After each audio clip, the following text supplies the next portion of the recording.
Welcome to the Other Mike and Mike show where shoulder dipping is mandatory. The shoulder dips, the shoulder dips, the shoulder dips, the shoulder dips. The shoulder dips, the shoulder dips, the shoulder dips, the shoulder dip. Listen to me, Mike. Your self-esteem is low right now. The shoulder dips, the shoulder dips, the shoulder dips, the shoulder dips.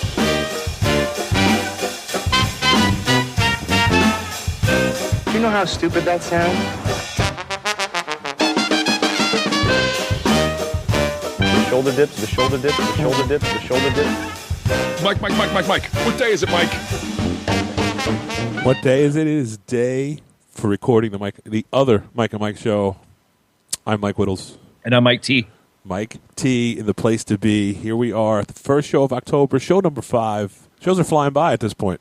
They are. It's to the point to where I'm looking forward to every single Saturday now, and it's here before I know it. Although we're going to have to record on some off nights. You said you're going away coming up. I want to do some pre-recording and talk about the Kiss Cruise, which is coming up, which I will be on. I'm going to do some recording beforehand, during, and after, and air it here for the beautiful people that have been listening to the other Mike and Mike show. Yes, next weekend I'm going away. I'm going to visit family Friday through Sunday, and I won't be available. So, yeah, we'll be recording during the week. This week we're going to briefly talk about sports. We will make it short this week because there wasn't a huge sports week, although I will tell you the glory that is my fantasy football team. I can't stop talking about it. It's like my baby. You know how that goes.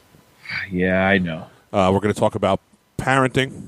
I have 2 kids. We're going to talk about ways different people parent because I've seen stuff this week that drives me absolutely fucking berserk. We will hit weird, strange news like we always do, and then instead of the sensitive mics, we're going to talk this week the manly mics, and we'll get to that to close the show. So here we are. We're in October. Looking forward to the October season. I love this time of year when the trees start losing the leaves and it gets cooler where you got to start putting on like a sweatshirt. Football's in full swing. Means hockey's back. You know how I am with the hockey season. Yes, I this is the weather that I love. Don't get me wrong. I like the summer. I like the hot weather. But right before winter, when it's, it can get up to 70, 75, but it can get down to 50, 55. That's perfect weather for me. I could actually deal with that 365 days a year. Yeah, I agree. I love it cool. I never turn my air conditioner off. So it could be in January. It's on right now, blowing on my back where, goddamn, if you want to take something out of the oven and put it on my back as a cooling rack, you're all good.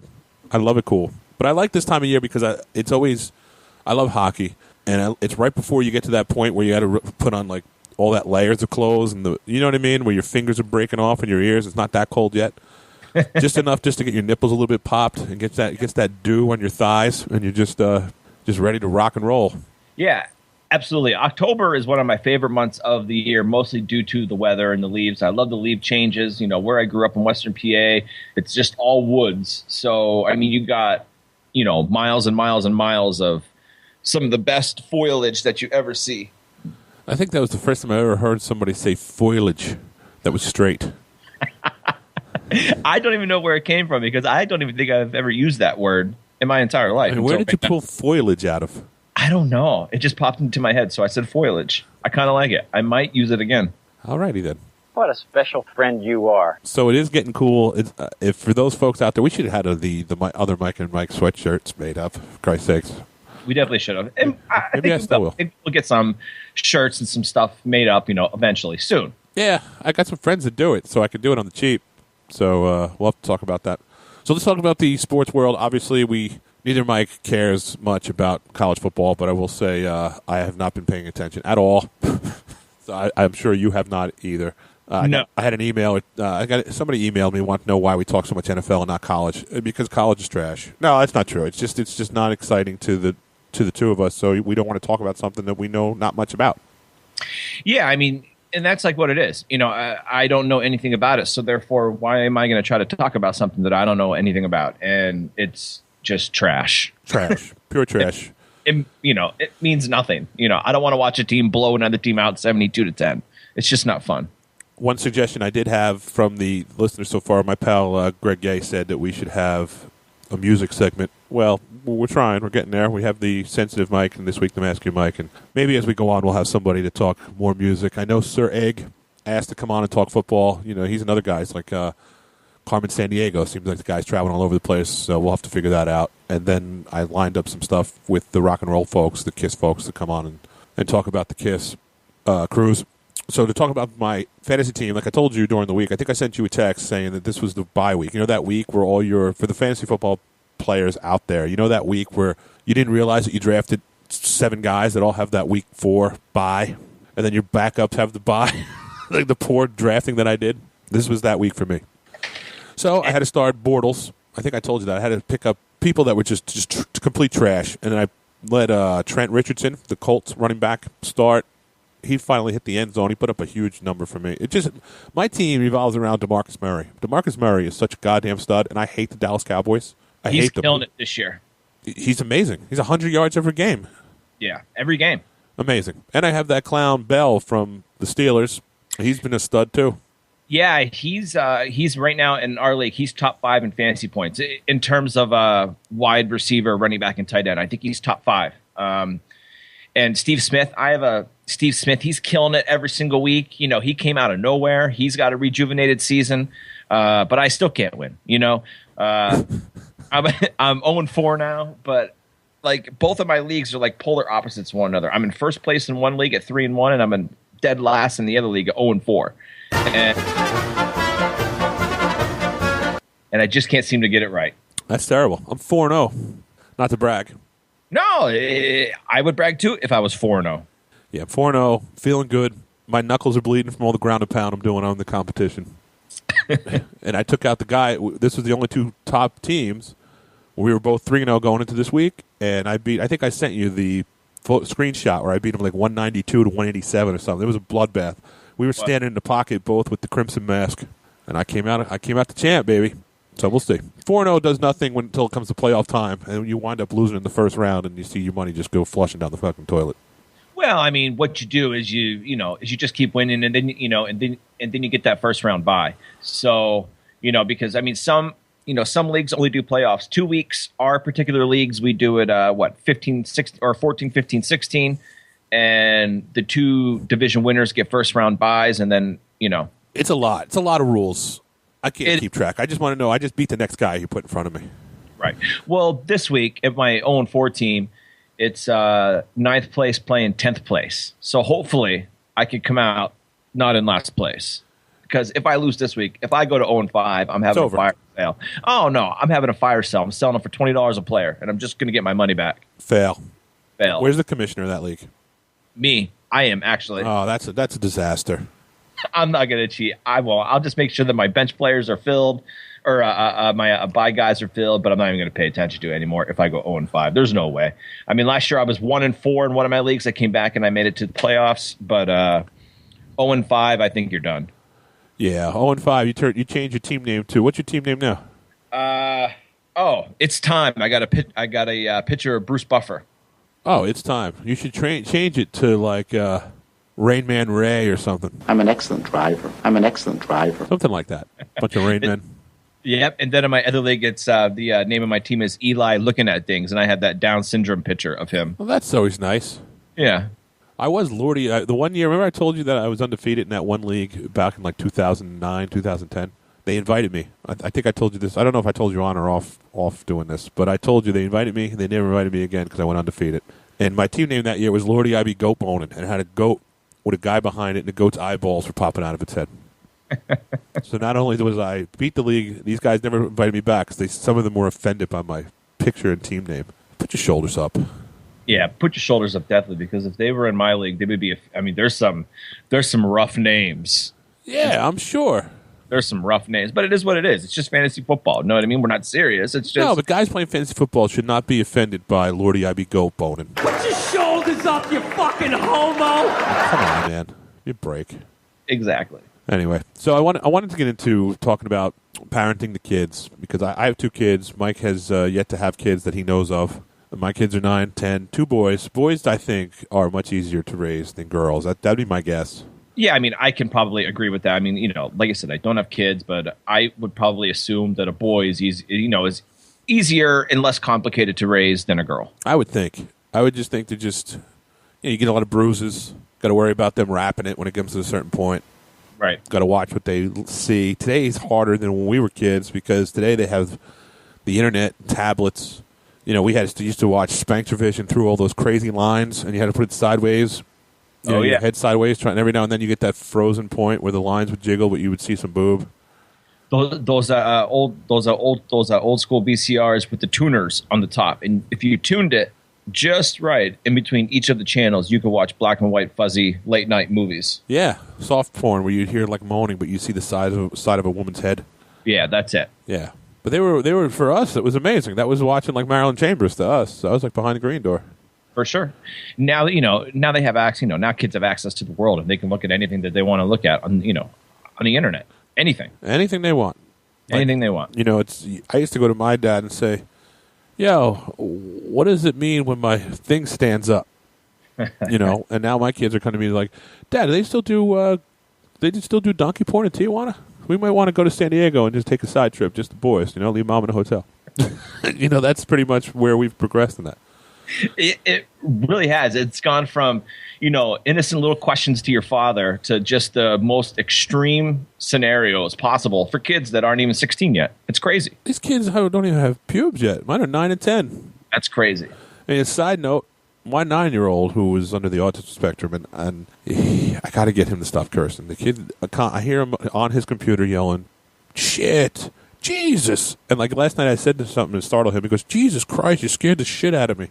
I'm like, that's not how you're supposed to talk, And I'm trying to teach him, and he's a harder case. He's got his therapy people, and he's got his own little shadow and his own little aide and everything else, trying to get him, to get whatever is inside that head to get it right. You know what I mean? Without the constant cursing. So the other day, my wife's over at the school, and he's over playing basketball with the high school kids, and they're all like 15, 16, 17, and he comes running over crying. Mind you, he's 9. And the wife's like, "What's wrong?" And she's with her friend, and her friend's like, "What's going on?" He's like, "I got hit in the head with the ball." Meanwhile, a teenager comes over and says, "Miss, I'm sorry. He was out there. We were playing. I didn't see him. The ball came down and went for the rebound, and my hand hit him in the head. And I wanted to make sure he was all right." To me, first of all, that kid's being raised right. Correct? Correct. That kid coming over, saying to the wife, "I want to make sure he's all right. I hit him by accident. I feel bad. I want to make sure that he's not intimidated by coming back over and seeing us because we're older." Right. That is a good dude. That's a good kid. Whoever parents should be proud of themselves. Then he goes back over there. 15 minutes comes by. He comes back over. He says to my wife and to her friend, "I like those guys. They're my new friends. They have my style." So my wife's friend says, "Well, what kind of style is that?" Thinking they have the same sneakers or same clothes. We all like to say bad words. That's a mess. I don't know how to break that because I don't know what goes on under that hood of that car. You know what I mean? I don't think any of the top doctors know what goes on under the hood of that car. Right. But I love the fact that he thought it was that was his style because they all were dropping F-bombs. I think someone that swears, regardless of age, I think it's a very hard habit to break. I can remember growing up, I didn't swear like in front of my parents or anything like that. Like sometimes it slipped, right. Like once they hit a certain age, it would slip. And, it's not because I heard my parents say these swear words. It's just because, we swore on the school bus. We swore in school. We swore playing around. So we definitely swore. But I think once you get to a certain age, because, sometimes I have a filthy mouth. I will admit it. You do? Fuck you. And I think if right now, if I was told that I could no longer swear, something terrible would happen to me, it would be a really bad habit to break. And I think that's like that for anybody. It's just, I think you just get so used to speaking one way that it's just a tough habit to break. And I honestly wouldn't know what you could do to break a habit of your kid swearing. I think it's very difficult. Yeah, I would agree. To me, I can turn it on and off with a switch. So there's times when I know I have to be corporate me and I'm on my A game and I'm not letting the filter is on. Like I could twist my earlobe and I put the filter on and all of a sudden my vocabulary goes up about 100 notches and I use words I would never use in a conversation outside of the corporate world. If that makes any sense whatsoever. No, it does. Because with my job, I talk to clients and things like that and I have to be professional and I can turn off like that when it comes to work. Know what I mean? Yeah. In just general conversation, it's hard for me to think prior to speaking. Like I'll just let like words fly. But in a professional setting, I can very easily switch my language. Absolutely. Now I do stutter. For those of you who I'm a guy who stutters, but sometimes when I get caught like on a word and I fumble, I'll actually use the word fuck to break my fumbling. You know what I mean? Like I'll be sitting there caught on a word and then I'll just say the word fucking in the middle of it and then I'll stop stuttering. I've been trying to find different words to break that stutter because I'll find myself being in a situation where I shouldn't be saying the word fucking. You know what I mean? But I can turn it off and on depending on the setting. Okay. I understand. Yeah, for sure. And I think that has to do with the way you're brought up. It's like I know the right thing to do. Right. I know the right thing to say. I put a lot of time into my vocabulary. I had a really high SAT score, believe it or not, even though people that know me are like, nah, you're a dopey head. No, not really. I just, the way you put yourself out there, it's different. I'm one way corporate-wise. I'm another way outside that when you take the tie off. Exactly. And I think that has to do because, like, if I would have said, hey, Rob, instead of Mr. Miller, my dad would have hit me so hard in the back of the head my glasses flew off. Right. I mean, he didn't knock my genitals off like Adrian Peterson. At one time, I called my grandmother a fucking bitch when I was 12, and he threw me through a door. But that was another story. But I deserved it. But it's like, that's the way Dad was. I mean, Dad and Mom had two different roles. I don't know what it was like in your household growing up. I was afraid to death of Dad. I think that's how my household is today. Mom was the person that, you would be upset. She only gets upset or whatever. She would get overly upset. Dad had like no emotion, but she would be like, I'll just wait till your father comes home, or I'm going to call your father at work. Right. And I'll let him deal with you when he comes home. Exactly. And mine was actually the exact same way. And I can remember doing things and she said, well, just wait till your father comes home. And I would like hide under my bed or like hide in my closet. Because I knew shit was not going to be good when he got home. You know what I mean? Like, and it's not like, and I actually thought that they weren't going to find me. You know what I mean? I like hide under the bed every single time. And, oh no, maybe he won't look under the bed. The first place he comes is the bed. He picks it up, he drags me out and, and that's it. That's it. It's over. That's it. But I think, the part of the problem with a lot of households today, it's either they don't have the double dynamic. B, they're just clueless and shouldn't have bred in the first place. Not to say that I'm not better than anybody else. It's just that I think I know what's right and what's wrong, and I'm not even trying to push any agenda on anybody. There's just common sense on everything. There's like that one language that everybody should know how to speak. This is the proper way to do it.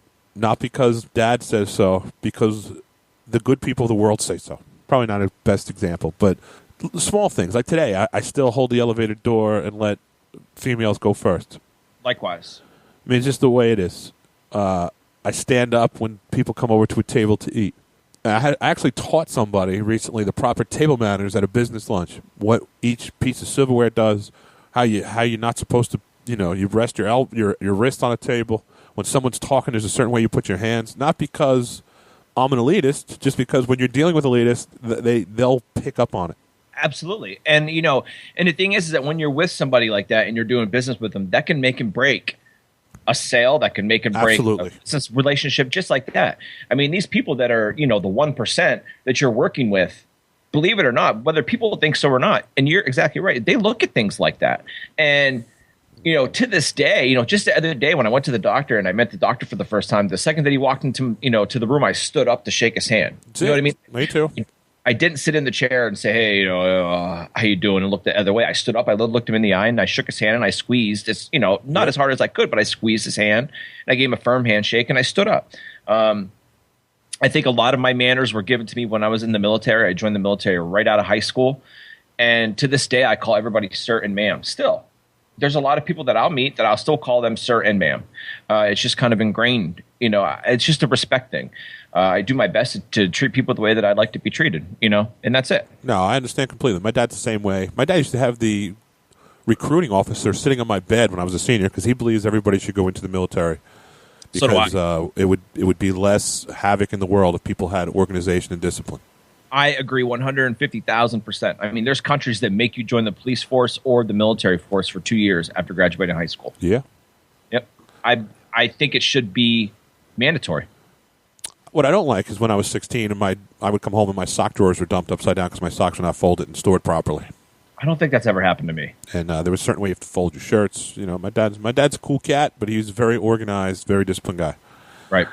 Today he's give zero fucks. He's just like, whatever. So let's get another drink. Make sure my sugar's okay. But growing up, now that I'm an adult with my own kids, I realize the things that I faulted them back in the day. We don't know. We always think we know better when we're kids, and I try to look through the eyes of my kids when I get crazy. And having one that's special needs, it always says, why is he angry? And I wasn't angry. I'm trying to explain to them that I'm not trying to be angry. I'm looking out of for your best interest. Right. There's certain things that you should not be doing. I mean, you got to look at what your kids are doing. So any parent that's going to listen to this, and I'm not trying to say you're doing a good or bad job. I don't know. But you only the person look yourself in the mirror and say, am I doing a good job? Do you know what your kids are doing? That's what I want to know. Do you just hand your kids whatever the hell they want? I'm curious because to me, I spoil them somehow because I do. I take them on a lot of trips. There's things that I didn't get when I was a kid. We didn't have the money to do it. I try to do a lot of stuff with the family because that was the one thing that I wish I could do more if we had the opportunity to do so when I was younger. I overcompensate today. I think you and I had that conversation one time at a bar, talking about how we overcompensate for things that we didn't have when we were younger. No, and I think that's entirely. I think it's correct. Like I was raised, basically the same way you were. My parents didn't have a lot of money. We didn't go on trips. We didn't do anything like that. We have the bare essentials in our households. And I think someday when my wife and I, do decide to have kids and things like that, it's I may try to overcompensate because I don't want my kids to grow up the same way that I grew up as far as needing for anything. But I also think that there's a fine line between spoiling exactly and giving them a happy and good life. Know what I mean? Yeah. Making sure they don't get away with, murder, not like murder, but, like the old saying goes, you let your kids get away with murder. That's like what I mean. You can't, let them do whatever they want to do, buy them whatever they want to buy. That's spoiling, coddling them, telling them that it's okay, even though they're wrong. I don't think that's the right way to raise a child, right. To give them anything that they want. I know kids that were spoiled from day one, grew up with kids that had very wealthy parents that got anything that they ever wanted to do. And believe me, man, they were assholes. They were cocksuckers. They were, come junior, senior year in high school, they thought their shit didn't stink and they thought that they could do whatever they wanted to do and get away with whatever they wanted to get away with because their mommy and daddy was going to get them out of it. You know what I mean? Yeah, no, sure. What you mean?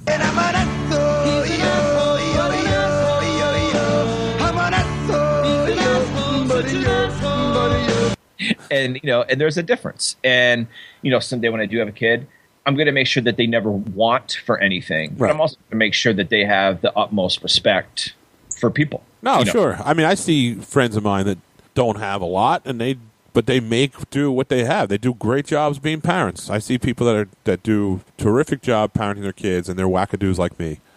And that's not what it's about. It's not about monetary. It doesn't matter who has more crap. I have no stuff. I'm a guy that I don't want anything. Right. I don't collect anything. I don't want. I see my pals. I just had a friend text me yesterday. Yo, you got to go get this book by Gene Simmons. No, I'm not reading that shit. I don't read any of the fucking books. I could care less. I don't want any statues. My wife has like one Kiss doll here. I don't like stuff. I don't want anything. Right. I'd rather take my money and shoulder dip with it or go on vacation. I'm not collecting anything. But as far as the kids are concerned, they're going to want stuff. So you have to have that line where you teach them what's more important. Do you want this now, or do you want to save up and get this later?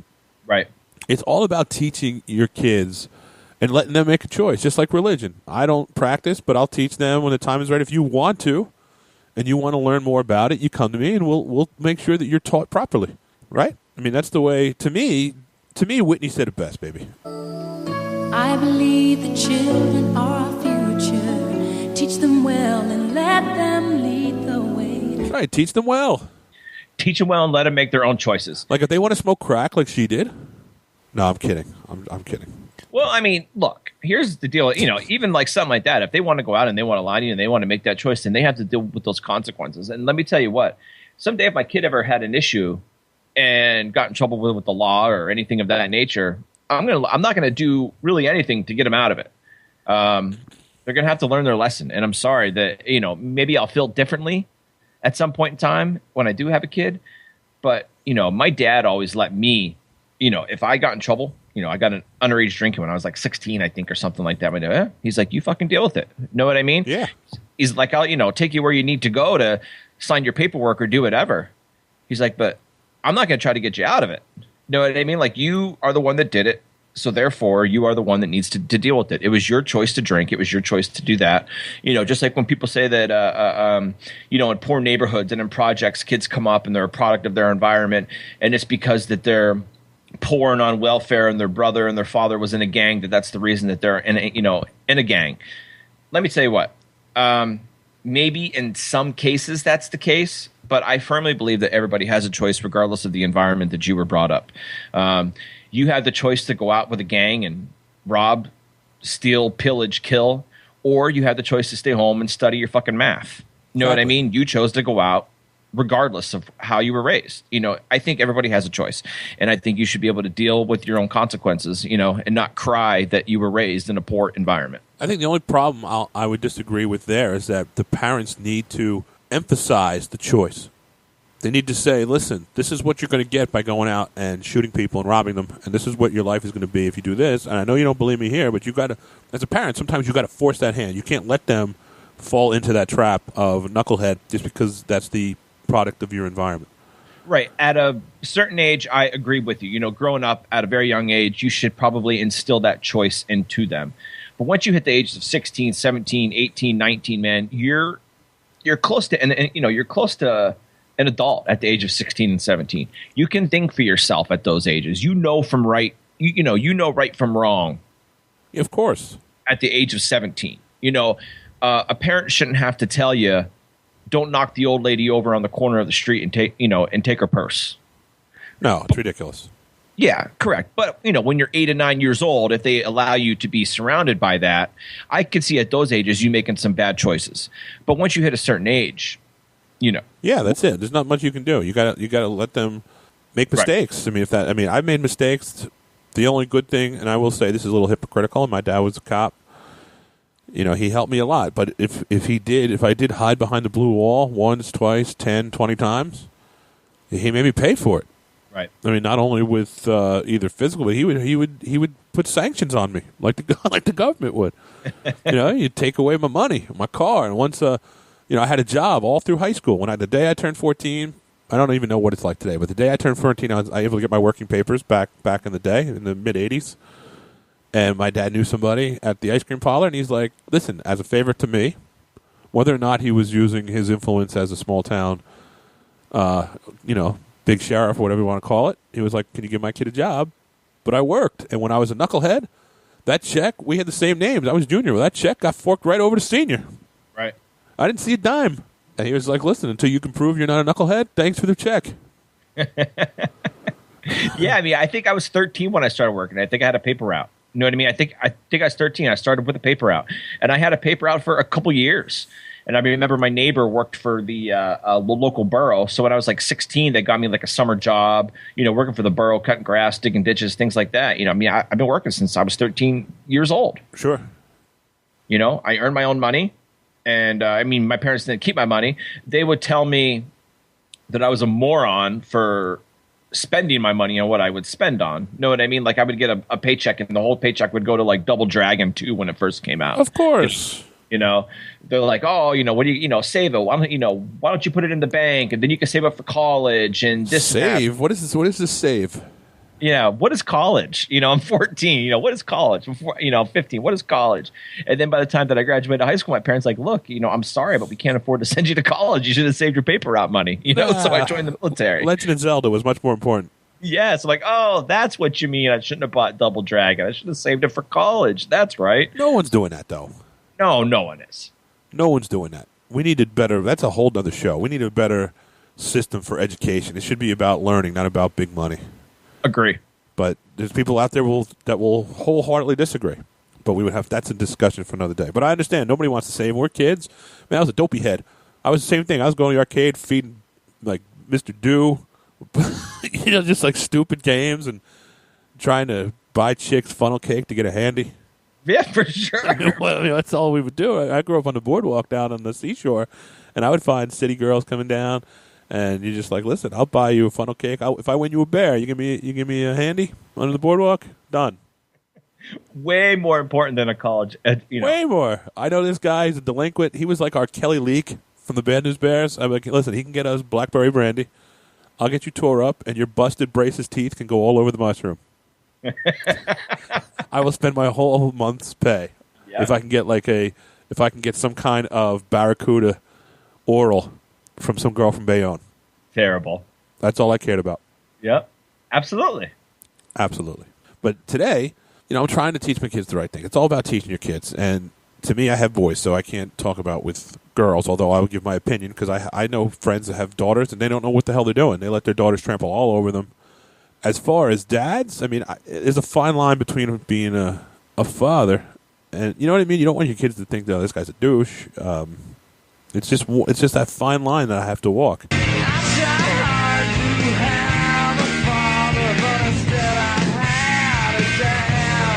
That always rings home to me because, I think at the older I got, I had both, if that makes any sense. Like, my dad was a father all the way up to the point where probably about 5-6 years ago, and now he's a dad. Right. Where he can hang out with us. We can throw him back. He never wanted to be too comfortable because at the same time, and I get it, he didn't want me stepping out of line. He didn't want me making a bad decision or becoming a knucklehead or falling into drugs or whatever the hell it was. He wanted to be there. Mom was the emotional person who built you up that way. And Dad was the guy who made sure that train did not derail. Right. No, I completely agree. My dad was a father at a certain point. I remember when I left for basic training and right before I went to my tech school, I went to basic training, my tech school, and then I came home prior to going to my first base, which was Kunsan, Korea. And I came home to visit, and he was a different guy. You know what I mean? He was a dad at that point. He went down to the store, he got a case of beer, him and I sat on the porch. He talked about when he was in the military, told me some stories that he never would have told me growing up. It was a different relationship at that point. He was proud of he was proud of what I had done. He was proud of, at the choice that I made. And he was no longer trying to, yeah, for sure. Teach me different, you know what I mean? It was different. It was a different relationship. And it's fine as long as you teach your children well, and if you're a father listening to this, try to be the father first, the dad second, and you'll know you'll know that day that you did right. That day will come. What drives me crazy is that I see guys out there who have daughters. The daughters are knuckleheads. The daughters are either walk all over dad. Dad has no balls to stand up to them at this point, or it's a problem too, and. You can tell me your ideas from someone who does not have kids. Is that it's tough when you're a single parent. Single parent's a whole nother thing. And I see guys.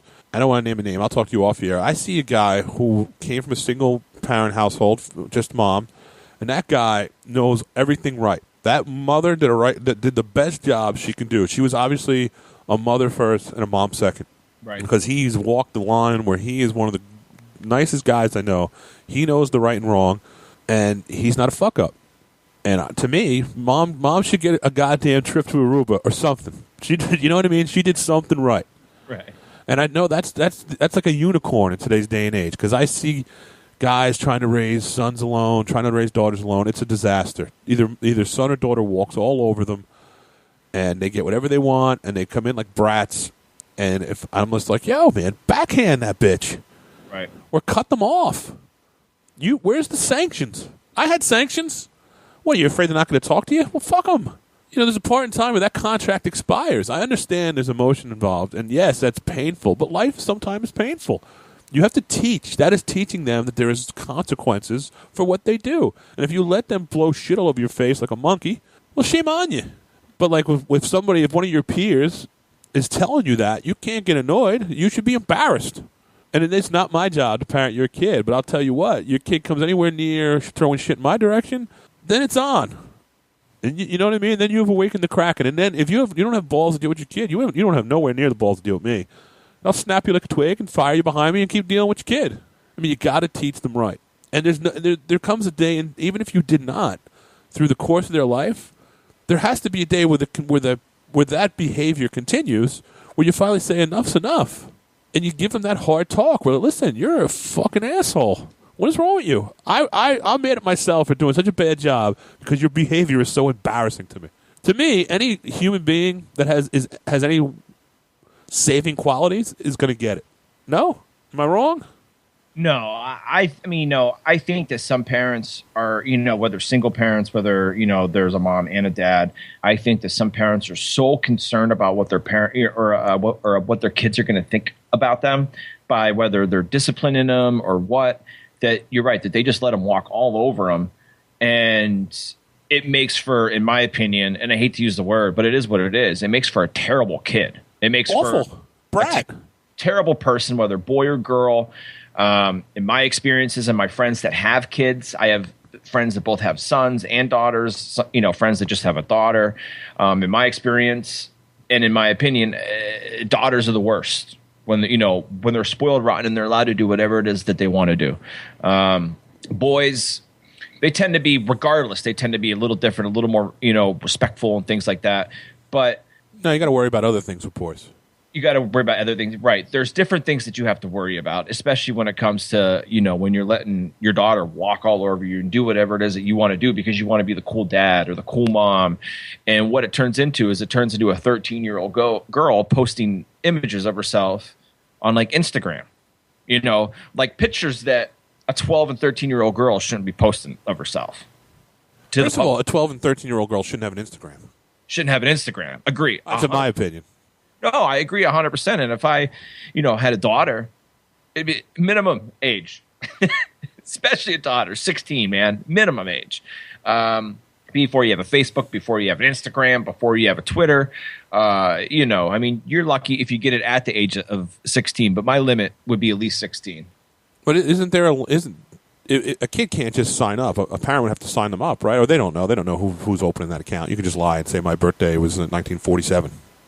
Right. I mean, if you just go to facebook.com and, and it's the sign up page, you just put, first name, last name, email, password, and then your birth date.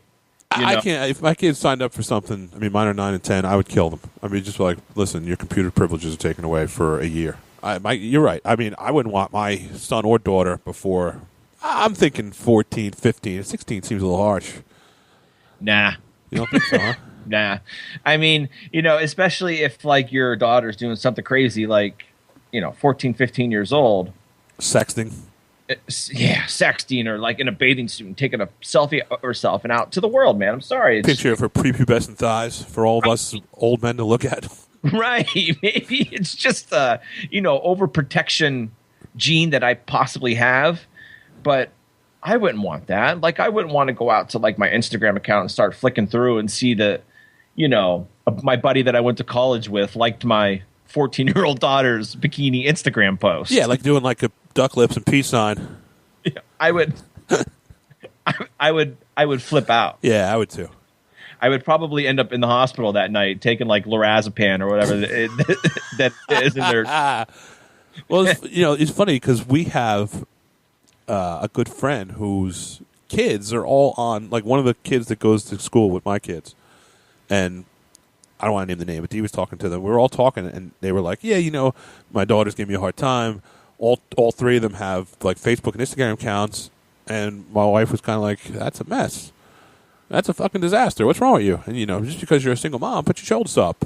Right. You want them out there? And so Dee asked me, she's like, listen, this girl, A, B, and son, they all have, and they're all different ages. I'm like, okay, so what's the problem? She's like, they all have Facebook accounts. And I went and looked. They have Instagram and they have Twitter accounts too. They're all over social media. They also do other things called Snapchat. I'm too old. I don't know what any of this shit is, honestly. I just let it go in one ear out the other. So I said, okay, the 15-year-old I'm all right with. And the 14-year-old, I said, you know what? Not to be sounding like I'm double standard, but it's a boy. I said, I would monitor it. I don't want him putting up curse words or bad things. And I also want to see what he's looking at. But the 11-year-old female with the Instagram account, yeah, that's the only thing I have to say about that is this. Annie's 12 years old, and tomorrow she'll be a whore. Nobody ever told her it's the wrong way. I mean, that pretty much hits it on the head. And I said to her, listen, leave it alone, because every school has that girl that teaches the boys. Right. You and I talked about this in one of the first 4 shows. If we didn't have that girl, we need that girl. Right. So a single mom wants the 11-year-old or the 12-year-old, whatever the fuck she was, to have the Instagram and the Facebook account and be like, oh, she's my angelic sweetheart. She could be your angelic sweetheart all day because whether she's 11, 21, or 31, she's getting pulling a train, sucking cum. It's just like she's just getting just showered with DNA. If you put a blue light on her at any time, you're burning the retinas out of 100 men. You want to put your head in the fucking sand like an ostrich, go right ahead. Right. And I think that things like that, lead to that. And that's, and that's where it comes back to letting her do whatever that she wants to do. And I know what it's like, and you know what it's like. And all of us guys now that are in our 30s and going on 40 or whatever. Dude, I'm 43, dude. All right. Well, I mean, but still, like, you know what it's like to be a 15, 16, 17-year-old boy. I'm still a predator. You're not sexual predator, but I prey on the weak. I do it in business.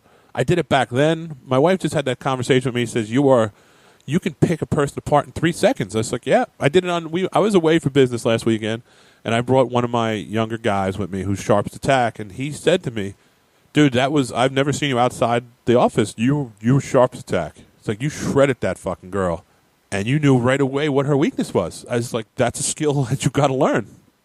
That's Absolutely. not something that I can teach either. Right. It's life skill. It's something that that's like what some people call, street smart or common sense or whatever. You got to know how to read people. You got to know. Right away, I knew she either had daddy issues or there was something wrong, and I picked on 2 things. And it's almost like people that believe in mediums. I could read somebody. I throw a dart. That misses. I know I got warm.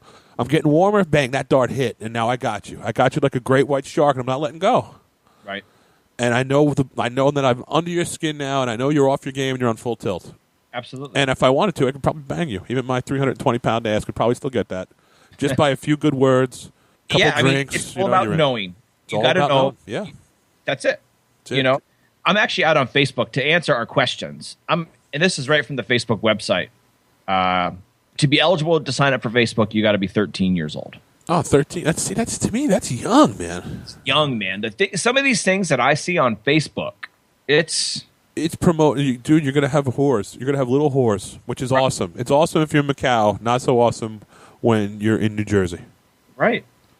Like it's. It's crazy. Even boys, even 13-year-old boys. There's things on Facebook that he shouldn't be seeing. And there's so many paid ads nowadays that he's gonna run into something. He or she, they're both going to run into a something, and especially with girls, a 13-year-old girl. Like I said, I've been 15, I've been 16, I've been 17. Your hormones are running wild as a 16-year-old boy. And when you see a 13, 14-year-old girl sharing pictures of herself, dude, you're exploding. You're especially exploding. if you go to school with them. It's like, hey, I'm going to a party tonight. You want to go? Next thing you know, the 13-year-old girl is asking her mom or her dad if she can go out with her friends, and she's going to lie. And her parents let her do whatever she wants to do. So they're going to say, oh, yeah, sure, you can go sleep over at little Lisa's house this weekend or Betty's house or whatever. But really, she's going into the woods and she's going to a party with 16-year-old dudes. Yeah. And then next thing you know, you're putting Jack Daniels in the Arizona iced tea bottle, and your dad's finding an empty Astroglide and a bent-up high school ring. And you're taking her to Planned Parenthood on Monday. And I said, I have no idea where this is from. Right. It's not my Coke straw. Right. I don't know where she went wrong. She went wrong with you, dummy. Yeah. She learned it from you because you're not teaching. Teach your goddamn kids. You freaking let her stay over at Betty Sue's house. Be a father, not a dad. Father first, dad second, mother first, mom second. They're not going to think you're cool all the time because you're fucking not cool. Yep. You're not. You're cool to your peers. You don't need to be cool to your kids. Yes, exactly. 100%. Being a parent is not about being cool. It's not about being the cool parent. It's about being a parent. It's about being a father. It's about being a mother. It's about raising them right. It's about teaching them about life. Anywhere from helping them with their homework to teaching them street smarts. You know what I mean? Not to be a sucker, not to be an idiot, not to be a whore, not to be a boy that treats women like shit. That's what a parent's all about. It's about discipline. It's about raising them right. So when they're 17, 18, 19 and they graduate high school and wherever they choose to go after that, they could be respectful to people. They can be a productive member of society. And someday when they have kids, they raise them the correct way. Do it right the first time. It goes on for generations. And I'll leave you with this. Fathers out there, or fathers or mothers, whatever it is, you got a boy, teach him proper manners, teach him the right way, try to teach him some street smarts, make sure they stay smart so they're good in business. Same thing with the girls. I mean, either way, girls, you don't want them being whores. You know, if you don't want them being passed around, don't spoil your kids, because either they'll be a Chippendale dancer for a guy, or you know what I mean, or just some kind of dopey head. You want him to be working at fucking White Castle, or do you want him to or do you want him to own the White Castle? Do you want her to be owning the chicken ranch, or do you want her to be spreading eagle at the chicken ranch? Exactly right. I love the White Castle comment. You want him working there, or do you want him to own it? That's it. Do you want her to own the brothel? Do you want her to be Heidi Fleiss, or do you want her to be the talent? Because if she has the Instagram page now, she'll be the talent in 2 years. Sublime knew. They're like the soothsayers of music. They're truth tellers, you know? That's it. Just teach your kids right, for fuck's sake. Absolutely. I can't say that it's a hard or difficult thing. Obviously, I don't have kids. We've already established that. But to me, I saw the way that I was raised, and it just doesn't seem like it's that difficult to instill common sense into a child. You just have to be a parent. That's all. Right. And you got to follow up. You can't just tell a kid one time. No, it's a job. This is your job. Right. You have to instill it to them on a daily basis. You got to treat them the same on a daily basis. You can't just tell them one time and expect them to run with it. That's not the way it works. So don't get mad at me when we have a fight and I tell you, listen, your daughter's a whore. I won't get mad, because I'll tell you what. I think if more people, open up their trap and was less worried about hurting someone's feelings, I also think that it would be a better world too. It's like, look, bro, your little girl, she's going to be a whore. Stop. Exactly right. Stop. Stop telling her, have her stop posting selfies, get rid of her Instagram. As a matter of fact, why does she even have a cell phone at the age of 13? She has nobody but to text. She has nobody to text. She could talk to him in school. She could talk to him at softball practice or whatever that she wants to do. You know who she's texting? She's texting me when I'm standing at the fence looking at her in her fucking outfit. Yeah. In those culottes.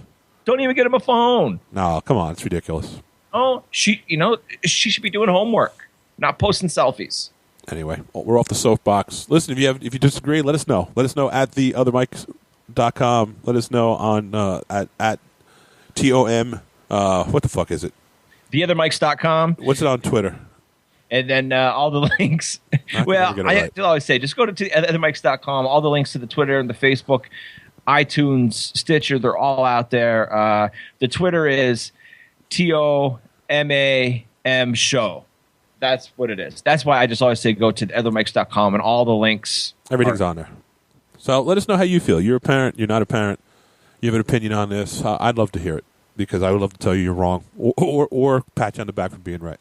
And that leads us to another segment, because I'm going to start off with the first article or news story this week of what the fuck is wrong with the world. What is wrong with the world today? What's wrong with the world today?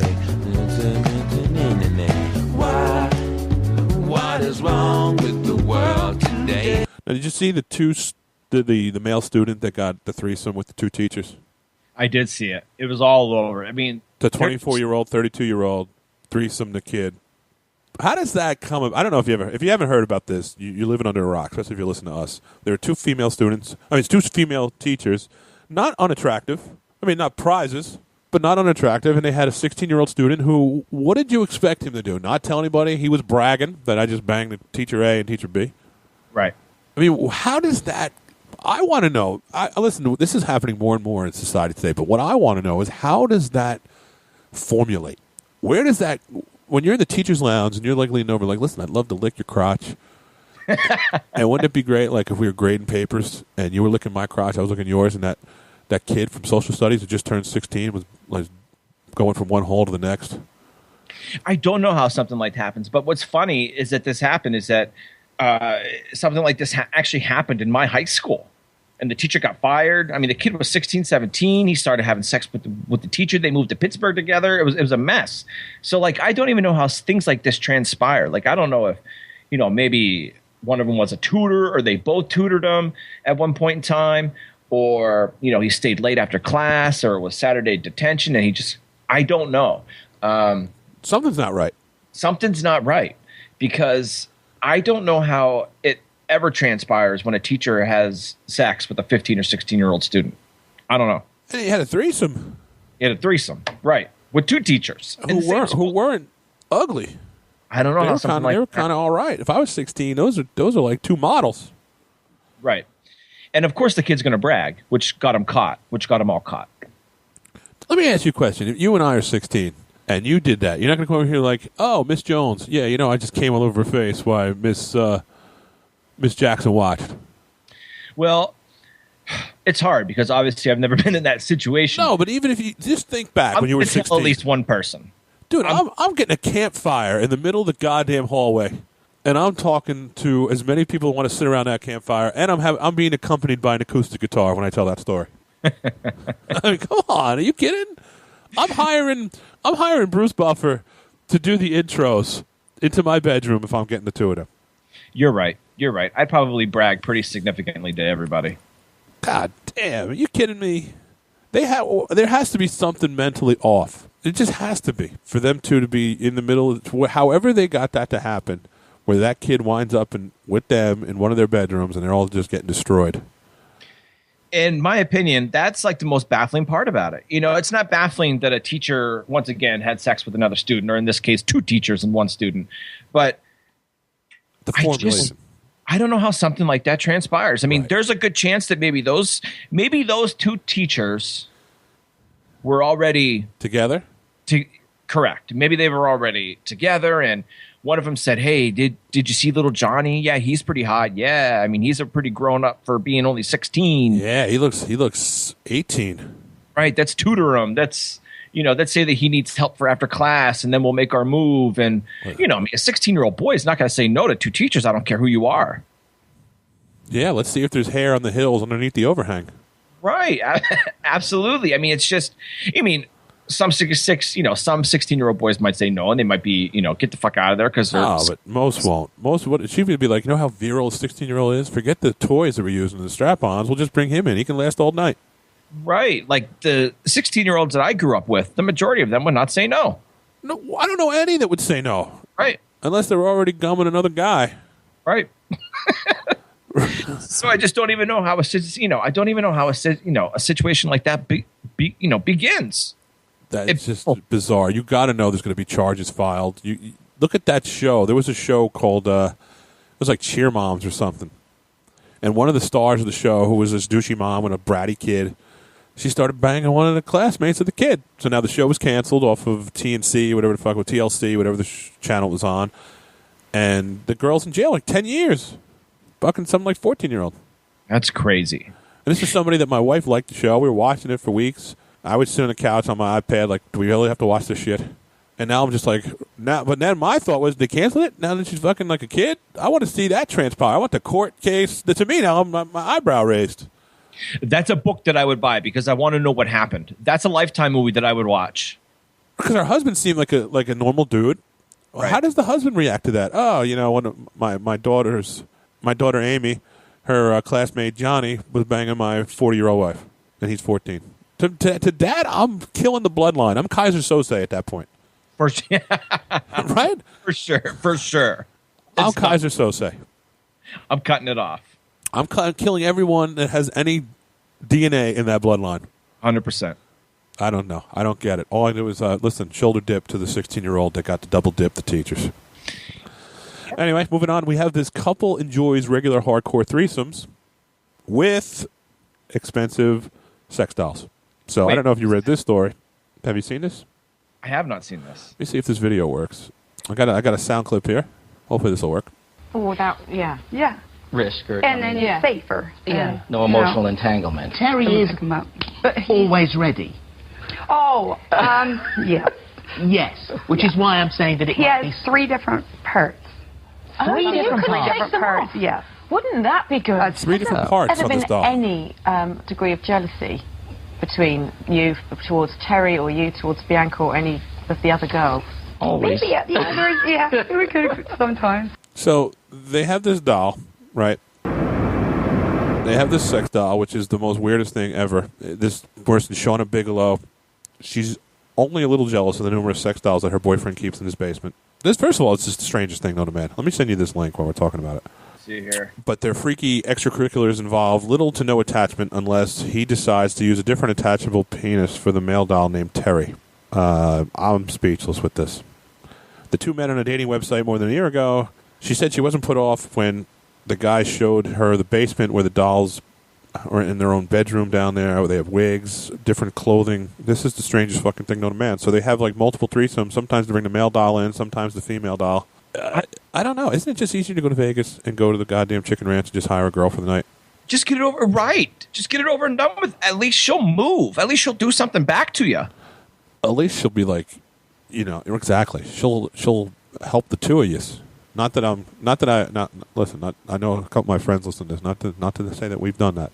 I don't want you hitting me up being like, dude, you're a freak. I'm not against it though. No, me either. Not at all. I'm not against it. I was in the military for 6 years, man. I lived an hour and a half from Amsterdam for 2 years. Look, I know all about it. Get it out of your system. Enjoy your life. But why the dolls are strange. You see these dolls? $32,000. Is that what it's saying that these cost? $32,000.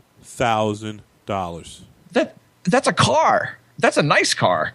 It's ridiculous, dude. It's a Lexus, and they're made of rubber. I don't know. All I can say is you're better off giving your money to Dennis Hoff at the Moonlight Bunny Ranch. Absolutely, and it certainly won't cost you $32,000. No, it'll cost you for a really good night.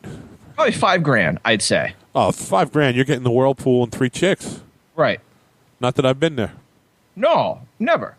But I'm just saying that Carson City is only 6 miles. Where they're at the I think it's like in Mound House, Nevada, or something like that. It's only 6 miles east of Carson City, where all you guys think are the good bunny ranches.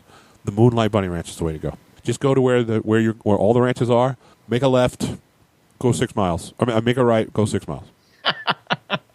And you learned this from Google Earth, right? I have no idea where I learned that from, but my trips out to Vegas are amazing. Okay, fair enough. What happens in Vegas stays in Vegas. Absolutely, 100%. The commercial is correct. It's actually what happens in Nevada stays in Nevada, because this is... yeah, because that's in Reno. This is actually in... the houses themselves they're in Carson City. But if you go to Mound House, where the Moonlight Bunny Ranch is, owned by Dennis Hoff, it was on the TV show, I think it was called Cat House or something on HBO. I know. Oh yeah. I know what you're talking about. Yeah, so go there and tell Jennifer I said hello. But it's so much cheaper than $32,000. Yes. And back to the doll. So $32,000 plastic fuck doll that they bring in for threesomes. I don't get it. I don't either. And it obviously just lays there like a Mormon girl. You know what I mean? Yeah. You can't even drink Mountain Dew when you're banging her. Can't even do anything. Nope. Yeah, it's no good. That's a lot of money to spend on a threesome. If you want to spend a lot of money on a threesome, save yourself $27,000 of the night of your life. You'll never forget it. And plus, also in the post you're talking about that I just looked at, there's a trailer for a movie about it. Oh, I didn't see that. If you scroll down just a little bit. Oh, I already left the thing. I didn't see it. It looks like Ryan Gosling's starring in it. It's Lars and the Real Girl trailer. I mean, come on, man. They're making movies about it now. That's how fucked up and accepted that it is. No interest. No interest. I would never go see that movie. Never. Fail. No, I have no interest in that. No. So I'm looking here. Another couple arrested for public sex at a retirement village. I don't know if you see that. 2 residents of Florida. Where else would that be? When you hear that headline, are you thinking anywhere else besides Florida? No, I'm thinking about a retirement community in Florida. Yeah, I mean, that's exactly what I'm thinking about. Charm, whoever names their kid Charm, that's interesting. Charm Gilbert, 40, and James Adams, 47, were arrested Wednesday morning after the witnesses saw the 2 naked people going at it on top of an electrical box. The box was located at the Villages, a retirement community around 100,000 people located in Sumter County, Florida. He was fully naked, exposing his penis. They told officers that they had been having sex at the location, and because they did not have a place to go. Okay, so now you can get a hotel room by the hour in most places in the United States of America for like $30. Yeah, maybe a Twensky. Right. For what you're going to pay in fines and legal fees for banging it outside in the middle of the courtyard here on an electrical box. What are you thinking? Maybe they're into voyeurism. Maybe they like people watching. Open up the blinds. Get a first floor shitty apartment or first floor shitty hotel room at like a even go to a what is it, a red roof or something. Just get on the first floor for like $40 and just do your business. Fair enough. and wrong with not you? an electrical box. They were released on $1,500 bail. You could have spent a night at the Ritz. That's true. You could have spent a couple nights at the Ritz. They had nowhere to go. $1,500 bail. You could have had a 4-post bed, 60-inch plasma screen, room service, and probably an escort to add on. Or a freaking plastic doll. Or a plastic doll or a donkey. You could have had anything you wanted. 10 days at the Red Roof Inn for freaking $1,500. 10 days? You could live there for a year for $1,500. It's the Red Roof. But they chose an electrical box. In the middle of nowhere. I don't get it. I don't either. I'm scrolling through a weird new thing here. I see another Florida. Florida's a mess, huh? Florida is a mess. Florida's always been a mess. Man calls police because flies in his kitchen are outrageous. Norm Clausen found really big flies in his Pensacola, Florida home, and he did what probably no one else would do. He called 911. The man called because they said he was being invaded. And in his defense, the police report here, the cop said they were really big flies. What is happening here? What is happening? I mean, first off, the guy's probably a slob because you just don't get invaded by tons of huge flies in your house unless you have some old-ass food sitting around. Or a body. I mean, do they have a body laying there and they have blowflies flying around? Right. I wouldn't doubt it. I mean, flies just don't appear out of nowhere. Flies are attracted to things. They're attracted to shit. They're attracted to rotting food. They're attracted to bodies. They're attracted to, they just don't show up. Right. You got rats in your floorboards. Something happened where the maggots came, and then there's flies. Absolutely. Jesus Christ. I'm looking here at other 911 calls. This guy here, Joshua Basso, 32, called 911 to request female deputies be sent to his home for sexual gratification. He was arrested for making lewd phone calls.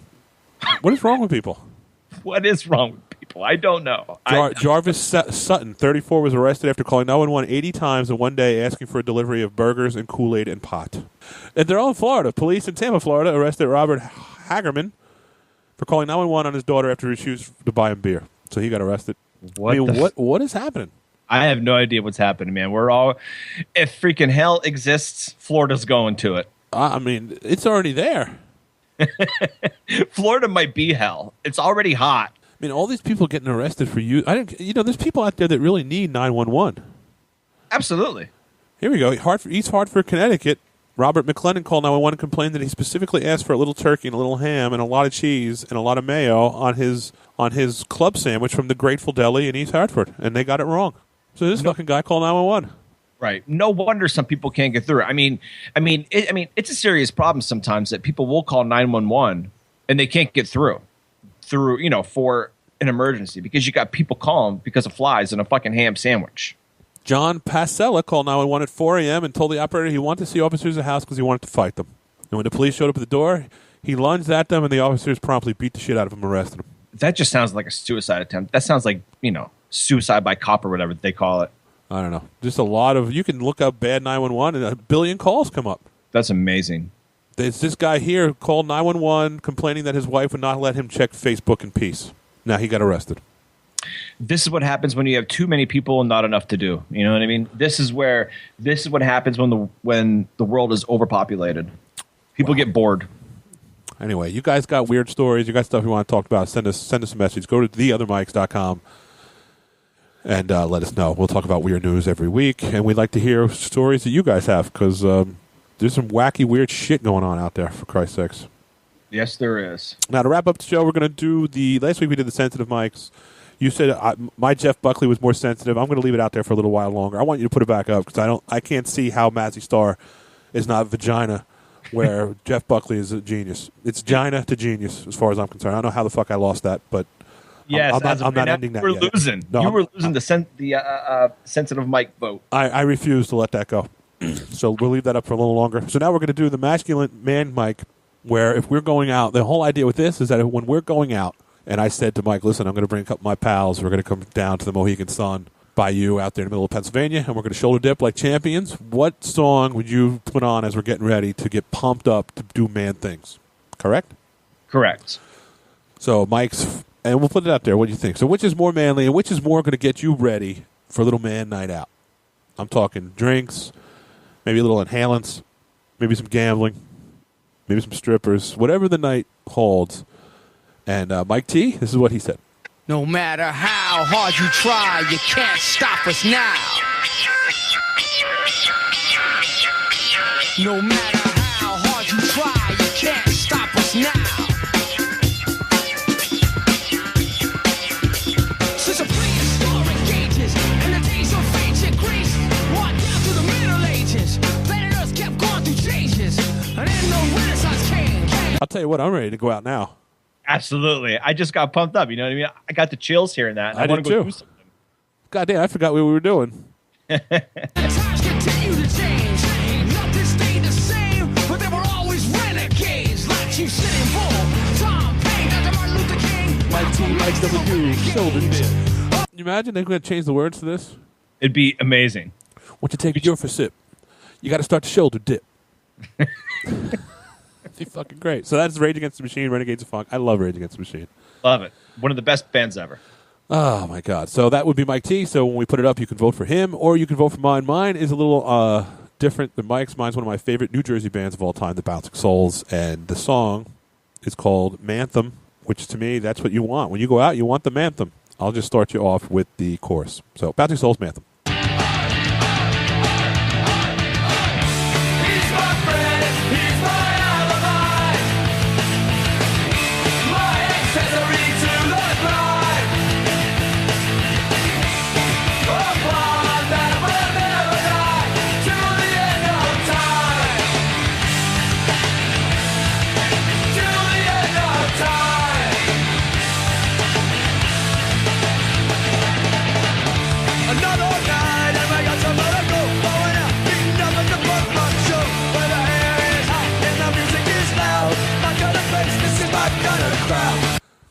That's sick. I love me some Bouncing Souls.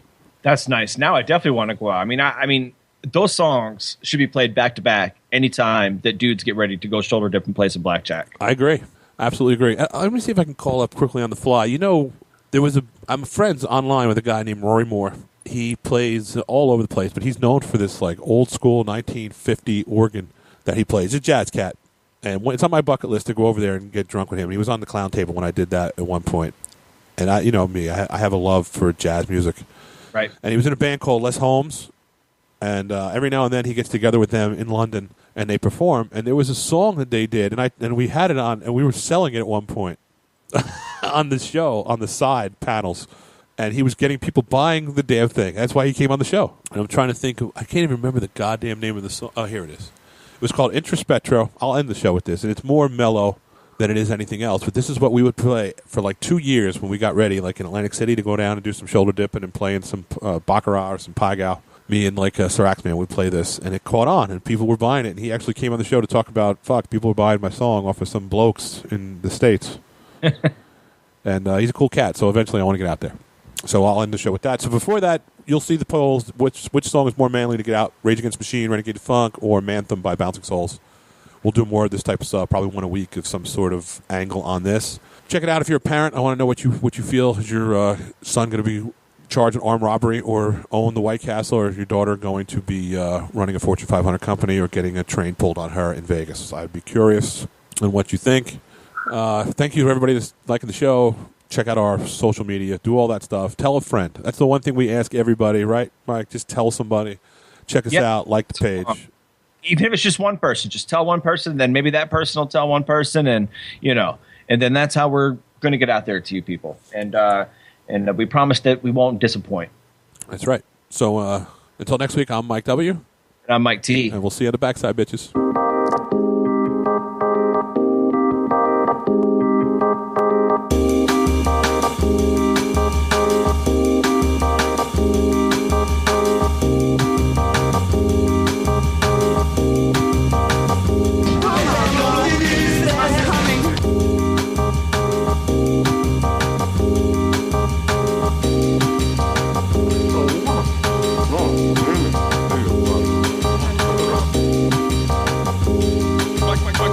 What day is it, Mike?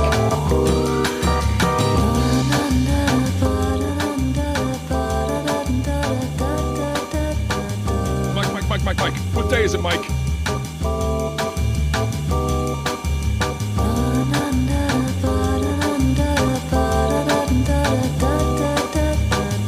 The shoulder dips, the shoulder dips, the shoulder dips, the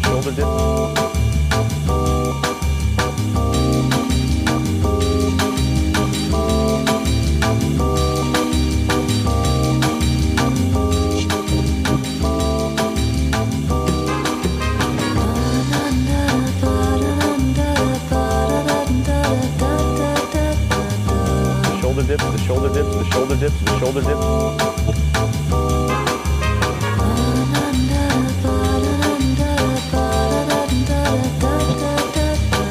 Do you know how stupid that sounds? You are nothing! If you were in my toilet bowl, I wouldn't bother flushing it. My bath mat means more to me than you. Listen to me, Mike. Your self-esteem is low right now. The shoulder dips, the shoulder dips, the shoulder dips, the shoulder dips. Mike. What day is it, Mike? She said, pardon, monsieur, while I go into the kitchen and fuck the chicken.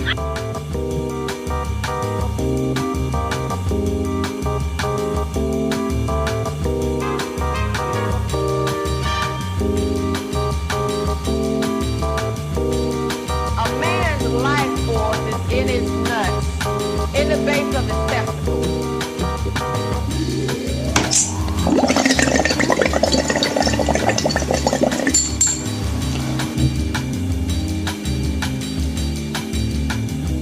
Boys have a penis, girls have vagina. For the next morning, I still wake up white in a city that ain't. You gotta open your throat, relax your jaw.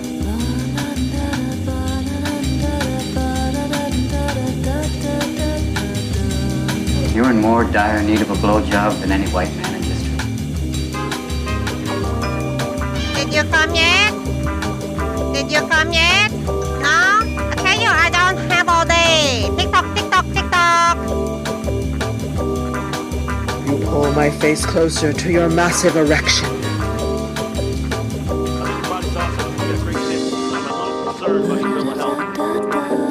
Your balls are showing.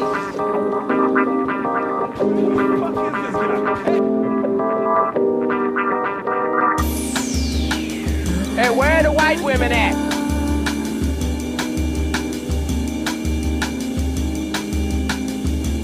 You like to shit the door open, talk about pussy, on Riverboat Camp, make our own beef jerky.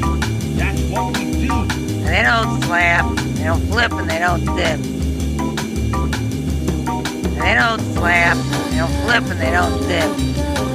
They don't slap, they don't flip, and they don't dip. The penis is a very powerful organ. That bitch is crazy!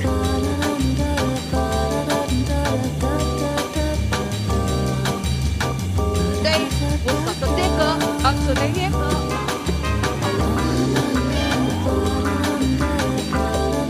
This time I want you to slap it, flip it, and dip it like you mean it.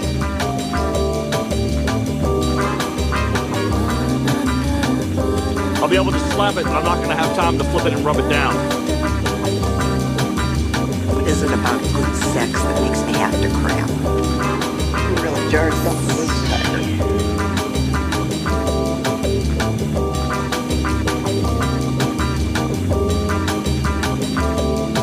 Pillow bite out.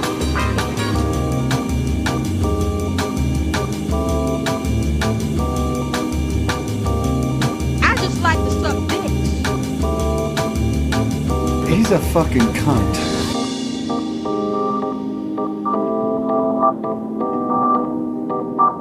You can't deny greatness. You just can't.